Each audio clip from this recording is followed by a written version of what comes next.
Hey guys, SBC Fifa here, and with this 90 rated Jermain Defoe player review. This card was released as part of the Footies promo in a premium SBC alongside his former teammate Peter Crouch.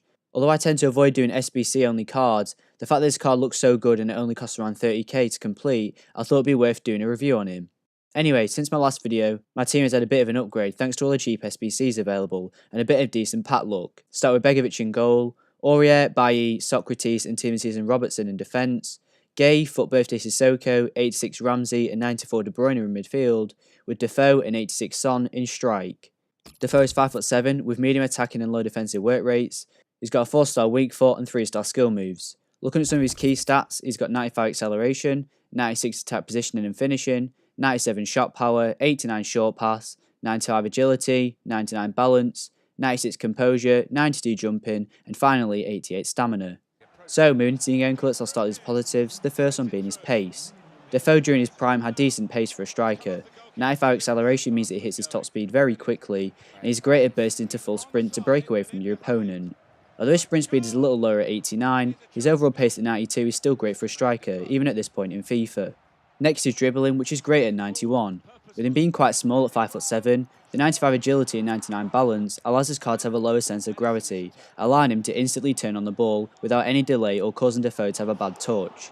Even his 88 ball control and 89 dribbling makes him easy to use when dribbling with the ball, both jogging and sprinting.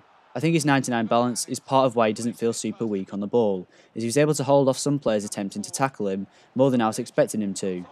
But the best thing about this card for me was his shooting ability. With it being the highest stat on the card and looking at some of his in-game stats, you'd expect it to be good in-game, and it actually is. Although I touched on a little issue I had to do with his consistency of his finishing, which I'll talk about later, for the most part it was excellent. What stood out to me was his shot power. For such a small player, he does generate a lot of power when striking the ball. As a result, most of the time, keepers really struggle to save his shots, resulting in either a goal or the goalkeeper parrying the ball to another attacker or behind for a corner.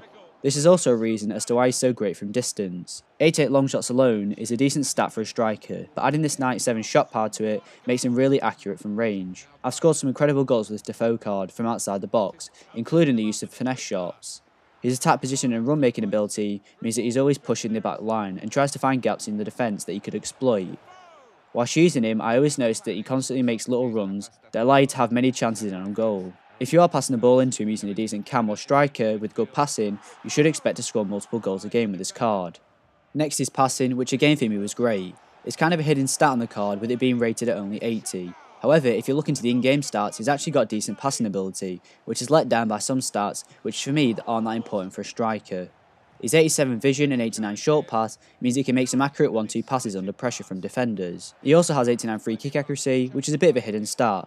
This is always useful, especially if you don't have loads of coins to spend on elite players. 82 curve means that he can curl the ball around the defenders in passing situations, adding to his great short passing ability.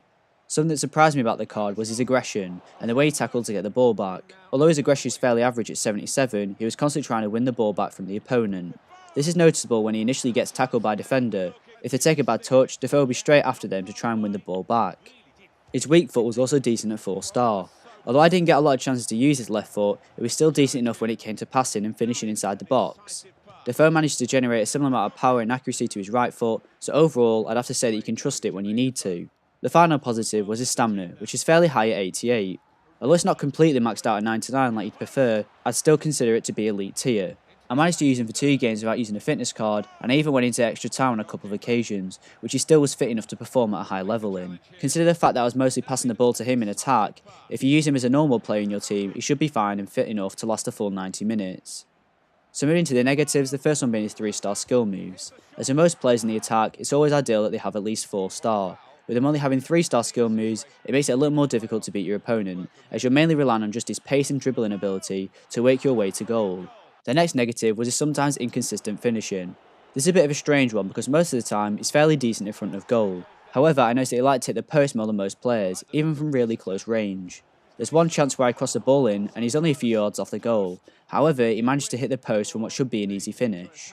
The final negative was his overall aerial ability. Although he has amazing heading and jumping stats, he never managed to win any headers. Obviously his height is the main factor as to what lets him down in the air. However, I've used players before with a similar height that win a lot more headers than this Defoe card, with worse jumping stats, so I don't really know why he was so bad when it came to getting on the end of crosses. So overall, I'm going to give 90 Jermain Defoe, an 8.9 out of 10. He's a great striker to use in this game, and considering his stats, the fact he's in one of the best leagues in the game, and they only cost around 30k, I'd recommend anyone who's thinking about doing the SBC to go ahead and do it. At this point in the year, you might already have some players in your club that you could throw into the SBC in order to complete it. He's got a great combination of pace, dribbling and shooting, which is all a striker really needs in FIFA in order to be a great player. Thanks for watching. If you enjoyed the video, please leave a like and don't forget to subscribe. And to request any future content, please just leave a comment in the comment section below, and I'll be sure to reply.